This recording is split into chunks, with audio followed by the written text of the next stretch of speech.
Encore une équation quotient. Alors là, moi j'ai très envie de faire un produit en croix. Parce qu'en faisant un produit en croix, le 2x plus 3, si je le monte, ça fera 2x plus 1 facteur de 2x plus 3. Rappelle-toi, hein, les produits en croix, en gros, je pourrais monter le d en produit en croix et le b aussi. Et comme ça, j'aurai plus de fractions. Mais si on se projette un petit peu, si on fait ça, on aura 2x plus 1 facteur de 2x plus 3 égale 2x plus 5 facteur de 2x moins 1. Si ensuite je passe à gauche, il n'y a pas de facteur commun. Et si on développe, il y aura des polynômes du second degré moches. Donc là, c'est pas forcément la bonne solution. Alors, on peut quand même essayer de le faire parce que peut-être qu'on aura un peu de chance. Peut-être qu'il y aura autant de x carré à gauche et à droite, et en passant de l'autre côté, ça va s'annuler. Moi, c'est ça que je vois. Donc, on peut essayer cette technique. Si jamais cette technique ne marche pas, le plan B, ce serait de passer cette fraction à gauche en changeant de signe, et après, tu multiplies en haut et en bas par 2x plus 3 ici, et là-bas, tu multiplies en haut et en bas par 2x moins 1. Donc ça, c'est les deux manières de le faire à mon avis. Donc on va tester déjà si, en faisant le produit en croix, il y aura un miracle qui va se produire et est-ce qu'on va s'en sortir. Donc là, on a 2x plus 1 facteur de 2x plus 3 égale 2x plus 5 facteur de 2x moins 1. Donc deux produits qui se multiplient l'un l'autre. On va faire exceptionnellement, j'autorise de faire ce qu'on n'a pas le droit de faire normalement. On va développer tout ça pour voir ce que ça donne. Donc là, on a quoi? Donc on a 4x carré plus 6x plus 2x plus 3 en faisant la double distributivité, 2x fois 2x 4x carré, moins 2x plus 10x moins 5. Donc là, tu vois directement, et c'est ça, là on est vraiment content, on a autant de x carré ici et ici. Donc ça nous arrange énormément. Et on va juste ranger tout ça. 8x plus 3 égale 8x moins 5. Donc là, on a 8x plus 3 égale 8x moins 5. Et on finit par obtenir 3 est égal à moins 5. Alors, petite question. Est-ce que 3 est égal à moins 5? Donc 3 égale moins 5, là, on est vraiment embêté parce que c'est vraiment du grand n'importe quoi cet exercice. Donc non, 3 n'est pas égal à moins 5. Donc cette équation, elle est absurde dès le départ. Il n'y a pas de solution.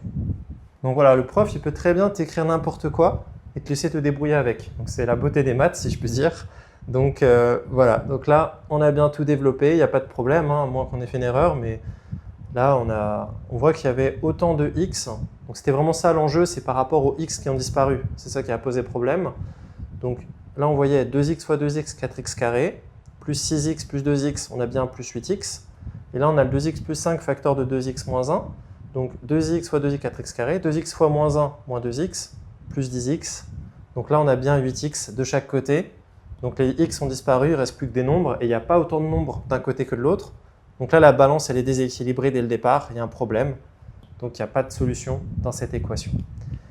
Alors un dernier truc qu'on aurait pu faire, si on veut vraiment être hyper rigoureux, c'est dès qu'il y a des équations quotients, même si on cherche les solutions et tout ça à la fin, c'est bien quand même, dès le point de départ, là, de ne pas oublier de faire l'ensemble de définitions, de regarder s'il n'y a pas des moments où cette équation ne peut pas s'annuler. Est-ce qu'il y a des valeurs qui ne sont pas interdites? Donc là, on aurait pu le faire. Il fallait que 2x moins 1 soit différent de 0 et il fallait que 2x plus 3 soit différent de 0. Donc 2x devait être différent de 1, x devait être différent de 1 demi et 2x différent de moins 3 et x différent de moins 3 demi. Donc ces deux valeurs-là n'étaient pas autorisées, donc on devait les enlever. Et donc l'ensemble de définition, c'était tous les réels privés de moins 3 demi, 1 demi.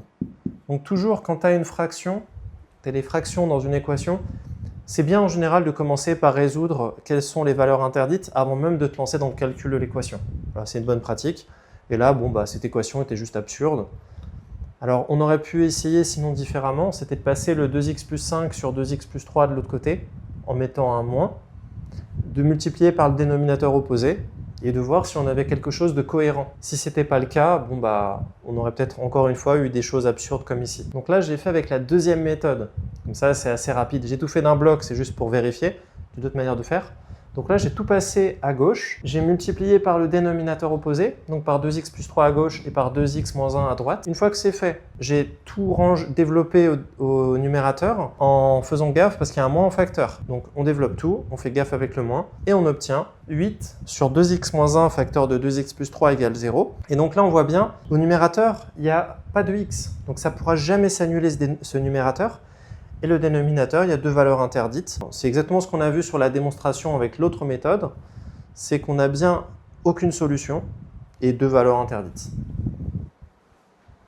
Allez, abonne-toi et on se retrouve dans la prochaine vidéo.